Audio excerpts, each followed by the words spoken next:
Bom dia, a paz do Senhor Jesus, amém? Hoje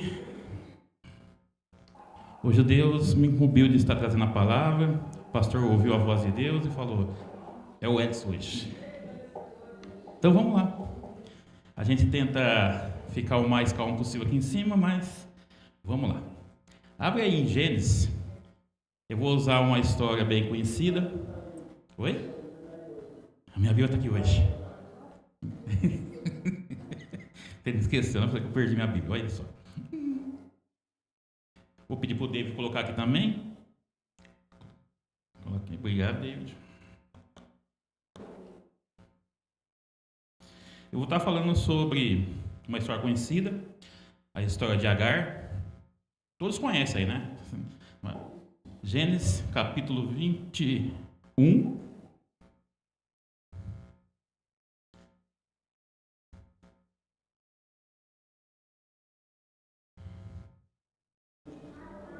Será que ainda não tem, pastor? Isso é bem conhecida. Amém? Todos acharam aí? Gênesis capítulo 21. Eu vou estar lendo do 9 ao 21.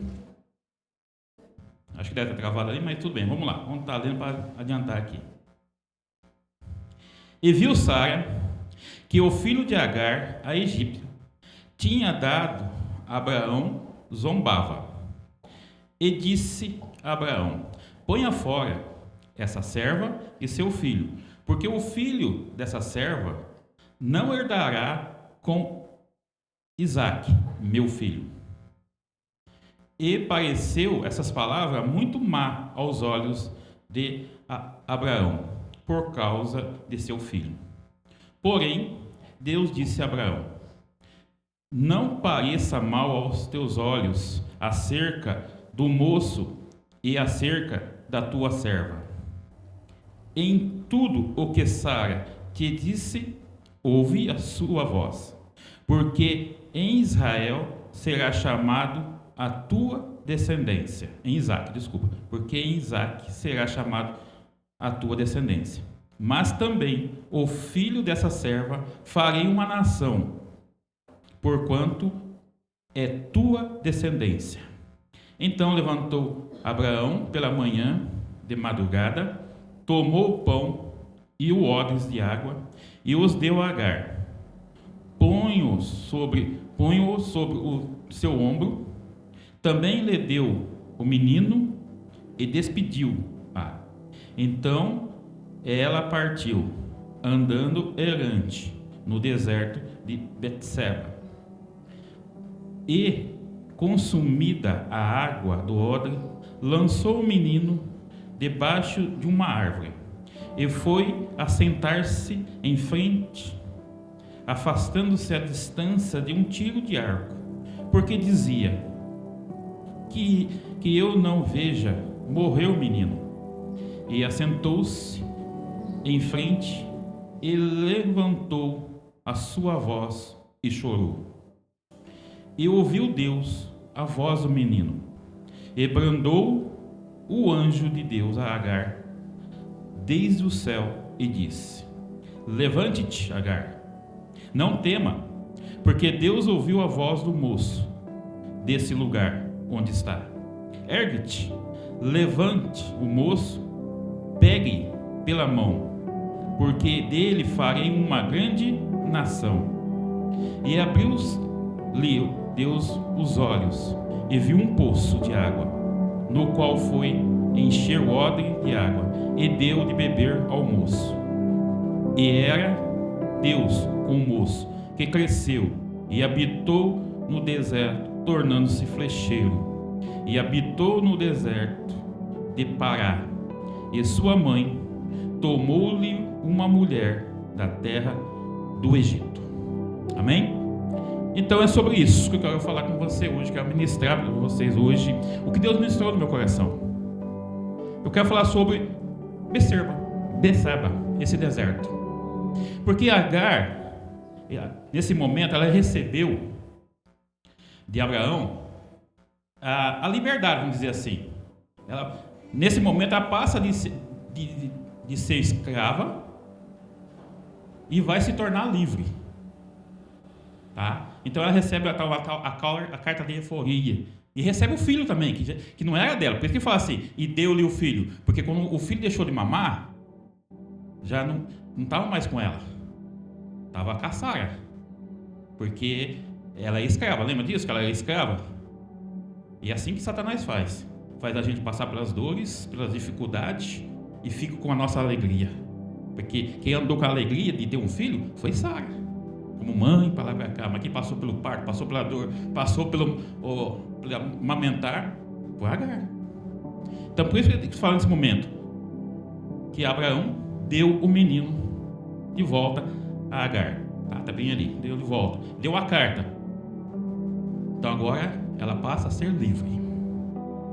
Só que da saída da escravidão até a terra do Egito, aonde ela ia receber, ia ser novamente uma egípcia, ia ser novamente uma pessoa livre. Existia no meio do caminho o deserto de Beceba. Não apareceu aqui ainda. O deserto de Beceba. Como que era esse deserto? Esse deserto é um deserto diferente, é um deserto que tem muita pedra. Por quê? Porque é um lugar muito quente. Dizem aí os estudiosos, os que pesquisam, que na sombra faz 50 graus. Na sombra. E à noite, menos 5 graus. Então esse deserto é um deserto onde nada cresce, a não ser uma árvorezinha chamada zimbo, uma arvinha baixinha, cheia de espinho. Foi nessa sombra que ela colocou o filho dela. E esse deserto vai aparecer várias vezes na Bíblia. Várias vezes.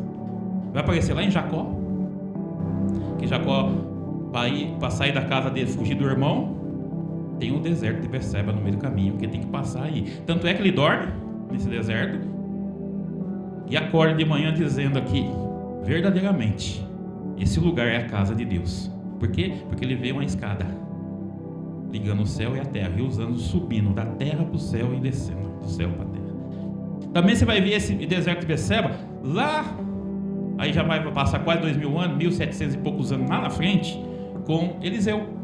Quando ele foge da mulher ruinzinha lá, com que? Oh meu Deus, qual é o nome da mulher lá, da rainha que quis matar ele? Zezabel, obrigado. Como que eu esqueci esse nome? É o nervoso aqui, tá? Faz a gente esquecer esse nome, todo mundo conhece Zezabel, a mulher ruim. Então, ele tenta fugir. Para onde que ele vai? Ele vai querer esconder lá nas cavernas do Egito. Mas para chegar na caverna do Egito, o que tem no meio do caminho? O deserto de Beceba. E é interessante que ele vai dormir aonde? Debaixo do zimbro. E é sobre isso que eu quero falar. Então vamos voltar um pouquinho antes. Não sei se vocês conseguiram aí. Conseguiram, hein? Não dá para ver. Tá bom? Ó, provisão no deserto. Deus, descobrindo como Deus cuida dos seus rejeitados e cumpre sua promessa mesmo nos lugares mais improváveis. Deus cuida dos seus rejeitados. Por que eu chamo de rejeitado? Quem é o irmão mais novo aqui? Vocês não sabem o que eu vou falar então. Você não sabe. Quem é o irmão mais velho aqui? Nós sabemos o que é ser rejeitado. Nós sabemos que é a primeira posição ficar de canto porque o novo chegou. Nós sabemos. Primeiramente nós era sozinho. Tinha tudo. Aí nasce o caçula. E pior é quando nasce o caçula que é mulher. Aí sim, você sabe o que é ser rejeitado, que é ser colocado de canto. Mas aprendi algo com isso. Que é ser colocado de canto. Sabia que Deus trabalha com as pessoas que estão no canto? As pessoas que tinham uma posição e Deus tirou. Falou assim, opa, vai para o cantinho, vou tirar você do foco, porque eu quero trabalhar na sua vida. Você precisa tirar do foco, a gente fica chorando, a gente quer voltar para o foco. Mas Deus tira, porque Ele tem um trabalho para você. Ele quer trabalhar. Então, não se preocupe. Eu sei que você está com o coração aí, falando, Deus, estou rejeitado, ninguém me quer, ninguém gosta de mim. Mas não se preocupe, é Deus falando contigo. É Deus que quer tratar com você no especial, como se diz assim, no cantinho de Deus. E para nós entendermos isso, a gente tem que fazer uma pergunta para o texto. Por que está escrito que Agar é egípcia? Você já parou para pensar nisso? Posso me dar isso para mim? Por quê? Gente, Eu sou professor, não tem jeito. Não sou professor na vida real, tá? No cotidiano, continuando, sou técnico informático. Eu passo o dia inteiro corrigindo erro. Mensagem de erro. Só isso que eu faço, o dia inteirinho. Tem mensagem de erro, eu corro atrás. Mas Deus me chamou no ministério dele, com a palavra dele, para mim ser diferente. E ser diferente não é ser pregador, não é ser pastor, por mais que eu brigue, não é ser ministro da palavra, não é ser o... Não. Ele me chamou para ser mestre. Em outras palavras, ele me chamou simplesmente para ser uma placa de sinalização. Ele me chamou para que, através de mim, ele possa te sinalizar qual é o caminho que ele quer para a sua vida. Por muito tempo eu briguei contra isso. Porque placa de sinalização fica parada. Só fica apontando que é o lugar. Eu falei, Deus, não quero isso para mim. Eu falei, mas eu te chamei para isso. Então não saia daqui, irmãos, com dúvida. Quarta-feira passada eu fiquei triste. Fala que a Andréia trouxe uma palavrinha, ela não sabe como eu fiquei triste. Porque tinha pessoas jovens aqui que, como dizer, está aprendendo a palavra ainda. E eu ministrei aqui, só que eu esqueci desse detalhe. Que no meio de nós tem as pessoas que estão mais à frente, outras mais atrás. E eu disse que lá em Gênesis estava Jesus, Deus e Espírito Santo conversando no céu. Normal para nós, né? Mas para quem está começando, não. Porque Jesus ainda não foi revelado para elas ainda. Elas não conseguem entender que Deus, Jesus e o Espírito Santo é uma pessoa só. E cada um é um indivíduo separado. Dá um nó até na minha cabeça, imagina quem está começando. E ela saiu daqui com dúvida.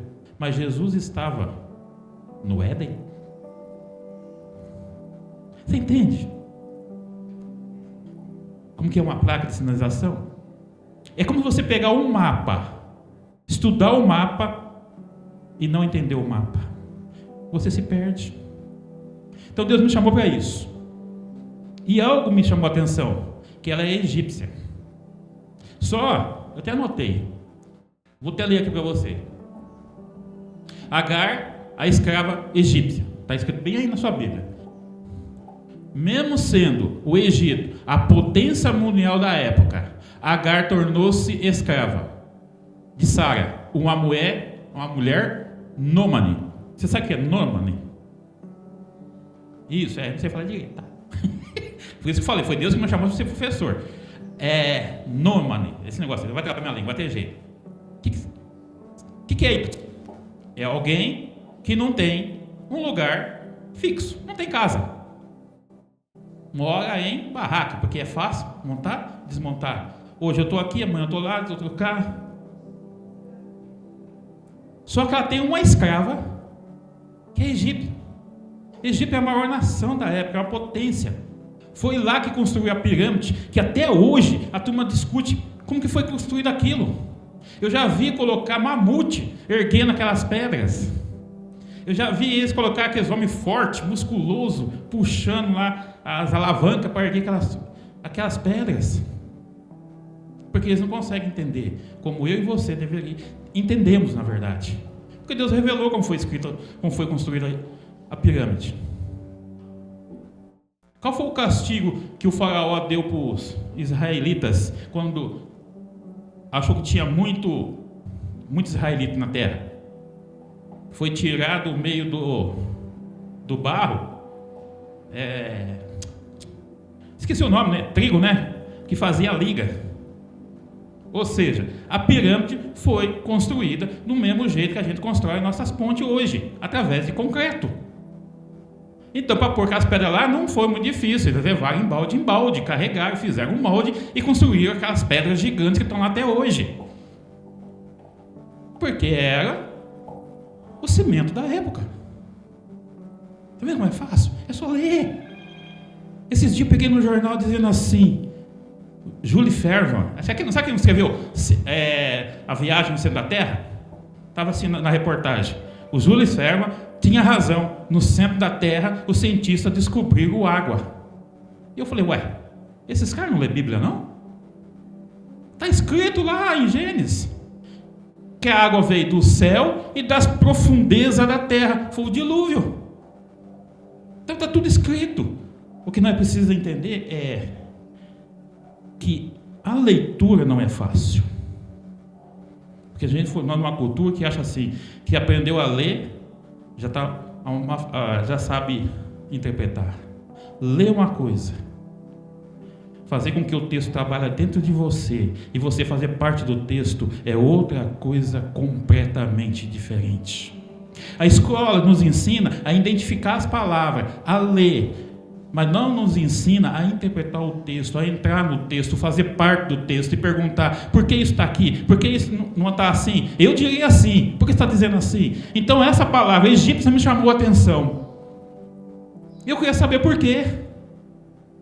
Uma pessoa tão instruída se tornou escravo de alguém mais instruído. Duas coisas eu aprendi.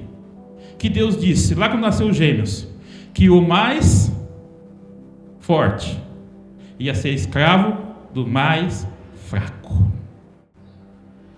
Primeira coisa é essa. Não adianta você ser forte. Você precisa estar no centro da vontade de Deus. Porque se você for o mais fraco daqui, Deus fala, você vai reinar. Dançou o conhecimento do outro, dançou a sabedoria do outro, dançou tudo que o outro fez, porque Deus te escolheu. Esse é o mais importante na minha vida. Eu sou ou não sou escolhido? Eu fui ou não fui chamado? Eu fui chamado. E eu fui plantado nesse lugar. Ninguém arranca isso no meu coração. Por mais que eu briguei, mas agora eu estou plantado aqui. Acabou, vocês têm que me aturar. Porque Deus me plantou aqui, é aqui que eu tenho que dar o meu melhor, é aqui que eu tenho que fazer igual meu filho fez. Para. Eu tenho que dar o meu melhor para Deus, eu tenho que buscar o melhor. Do mesmo jeito que eu buscava lá antes, esses detalhes da palavra eu tenho que buscar para trazer aqui para vocês. Porque Deus me plantou aqui agora. E aí eu fui ouvir o Rodrigo Silvas. E lá ele fala do Código de Morabe. Nem sabia que existia isso, irmão.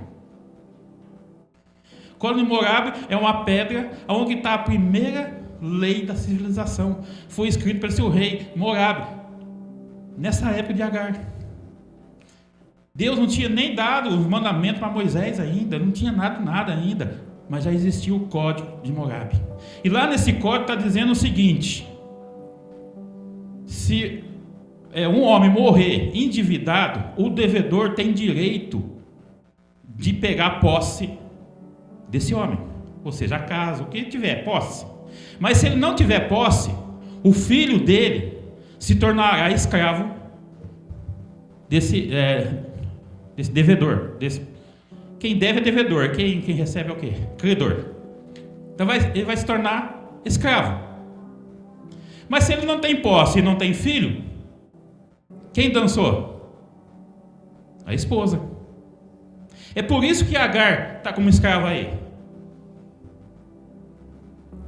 Ela não nasceu escrava, não quis ser escrava, mas por causa de uma dívida de outro, ela se tornou escrava. Aí passando esse povo nômade, e Abraão era muito rico, Agar olhou para a serva, para a Egito, e falou: essa mulher tem potencial. Essa mulher tem conhecimento, está numa nação potencial, eu quero essa escrava para mim.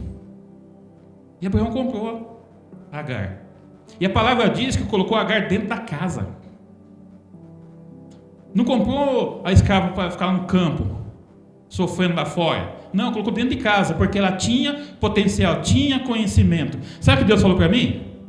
Não importa o que o mundo diz. O que importa é o potencial que está dentro de você que eu coloquei. E se você desenvolver esse potencial que eu coloquei em você, você não vai ser escravo de ninguém nessa nação. Porque eu não te coloquei para você andar no campo, eu te coloquei para você pregar para a minha nação.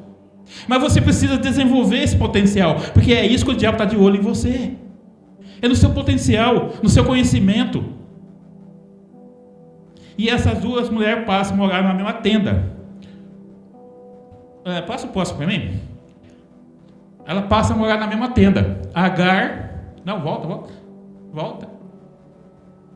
Pode voltar, é a tenda. Aí, a tenda. Agar, escrava.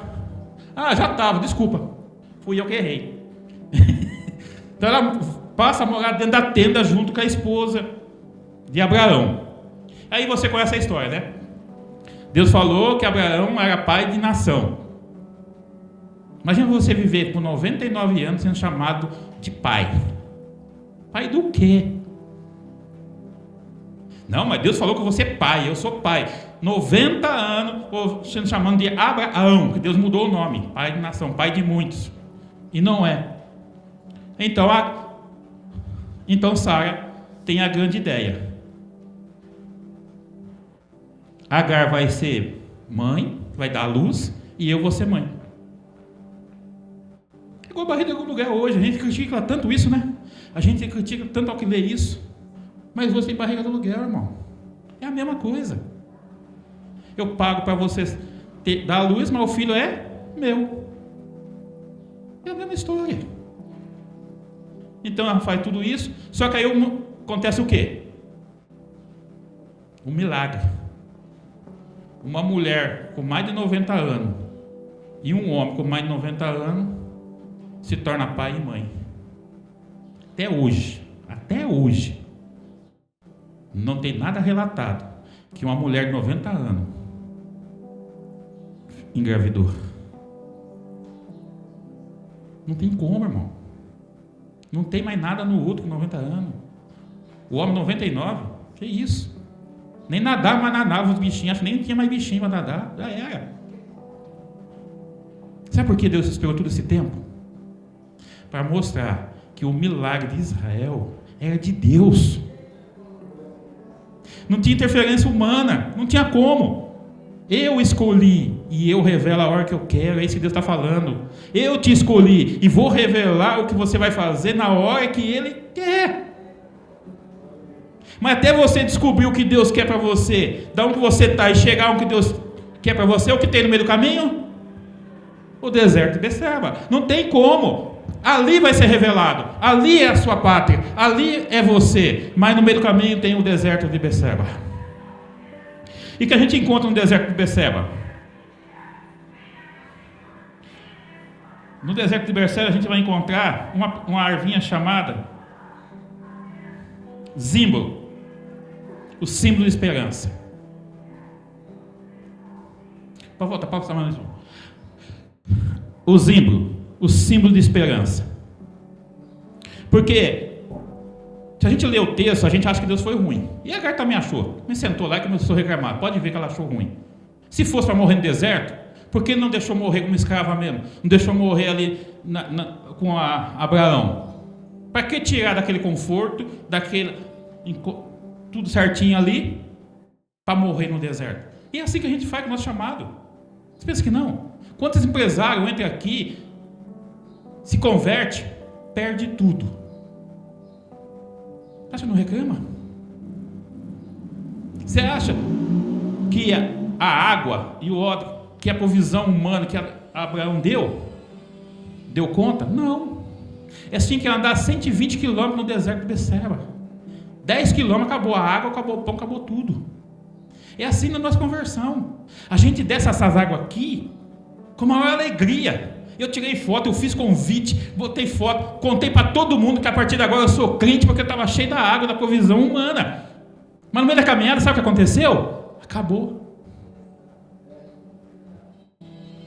Eu olhei para o espelho, é a mesma coisa. Eu falei, meu Deus, não mudou nada. Acabou. E aprendi algo com Deus.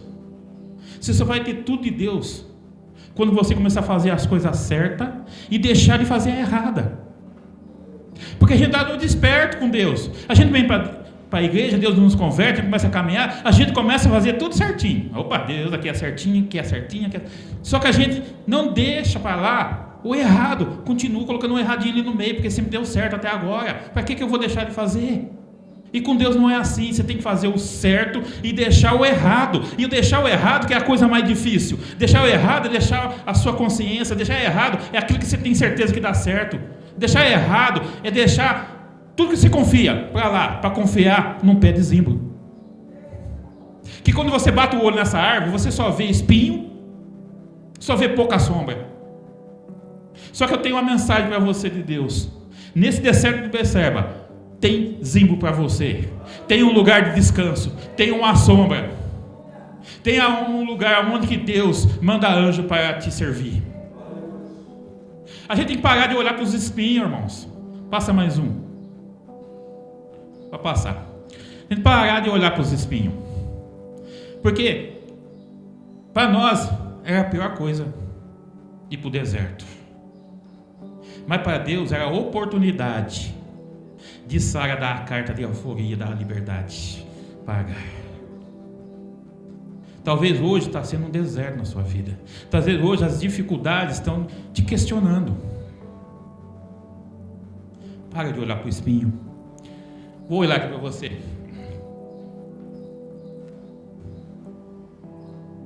Está difícil ler ali, vou ter que ler aqui. Desculpa, vou ler aqui, deixa eu passar aqui mais um aqui.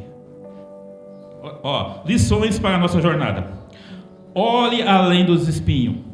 Pare de olhar apenas para as dificuldades, mas veja a sombra, proteção, provisão que Deus ofereceu no meio do percurso. É no meio do percurso, irmão. É no meio da dificuldade, é no meio do choro, é no meio da reclamação, é no meio de onde você está sentado ali chorando e reclamando para Deus. Porque eu não morri, porque não me deixou lá. É no meio dali que Deus vai mandar um anjo e falar: ei, eu sou contigo, levanta, que tem uma promessa na sua vida, você não vai morrer. Antes dessa promessa, você pelo menos contemplar ela. Não precisa acreditar nisso. E também temos que confiar nas promessas. Atravessa seu deserto. Confie que é a provisão divina, mesmo quando o cenário pareça desesperador. Quando Elias deitou debaixo dessa árvore, ele pediu algo para Deus. Você lembra o que foi que ele pediu? Quem lembra? A morte. E nós somos filhos de Deus, sabia? Elias também é filho de Deus. E sabia, tudo que você pedir para Deus, Deus faz? Talvez não como Elias imaginou. Ele queria a morte, morrer igual aos seus pais, ser enterrado, ser glorificado, ser elogiado, porque depois que a gente morre, a gente é santo. Morreu, nossa, como que ele era bom, como ele era legal, mas vivo ninguém fala, né? Ele achou que ia morrer assim. Só que é crente. Então preste atenção uma coisa. Cuidado com o que você pede em oração, que Deus atende. Tem muita gente que fala assim: Deus me use, eis-me aqui, me use. Depois chora. Depois senta nessa pedra e começa a chorar. Por que Deus está acontecendo isso? Por que está passando por isso? Mas esqueceu que lá atrás pediu: Deus me use. Ele pediu a morte. E ele teve a morte. É claro que foi carregado pelo carro de fogo, levou-se embora, acabou-se a história dele nessa terra. Então, cuidado, que Deus está com nós. E outra coisa que eu quero deixar aqui para a gente estar olhando já, que eu não quis trazer muita coisa, para não nos confundir. Lembre-se, Deus está de olho no seu potencial. O inimigo também. Na verdade, o inimigo dá mais valor no potencial que você tem do que você mesmo. Não é porque hoje a vida te fez você se tornar um escravo que você vai ser escravo para a vida toda.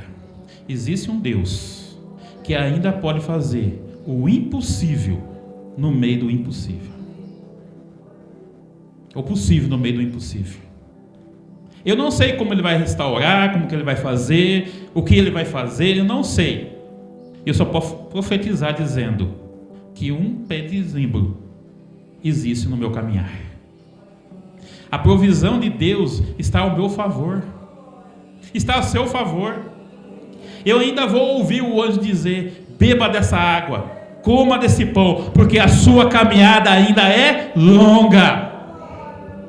E você não vai ter mais sede no meio dessa caminhada. Eu ainda vou falar em línguas, por causa desse cara aqui, por causa do Paulo. Eu sou nazareno, não estou nem aí quando eu falar em línguas. Não quero falar. Eu já falo esquisito, para que eu vou falar em línguas? Mas esse cara colocou algo no meu coração. Ele disse assim: o falar em língua já está no teu coração, você só tem que pôr em prática. Eu falei: se está aqui, eu vou pôr em prática. Estou na maior briga com Deus, estou nesse deserto de Berseba aí. Para mim só pedra, não faz sentido esse negócio. Como que eu vou falar algo que a minha mente não vai entender? Como eu vou falar algo que o meu intelecto não vai entender? Isso não faz parte de mim, irmão. Eu não consigo ler um texto sem fazer perguntas, você percebeu aí? Eu não consigo ver uma frase sem tentar entender entre linhas.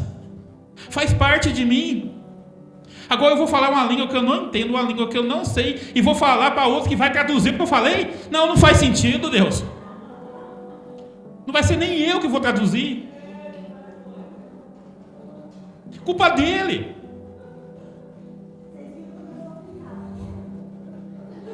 Mas eu sei de uma coisa, que esse deserto de Berseba são 120, 200 quilômetros, não importa o tempo que eu vou levar para passar, mas eu vou passar ele confiando que Deus está comigo, confiando que existe um anjo, porque o segredo lá no Jacó é, os anjos, ele não descia e subia. Lê lá para você ver, os anjos subiam e desciam. Sabe o que quer dizer? Que os anjos já estão aqui, já está aqui me servindo, já está aqui te servindo. Ele só sobe lá para pegar mais provisão para trazer para mim e para você. Amém? Paulo, agora é contigo. Deixa Deus te usar, Paulo, em nome de Jesus. Amém?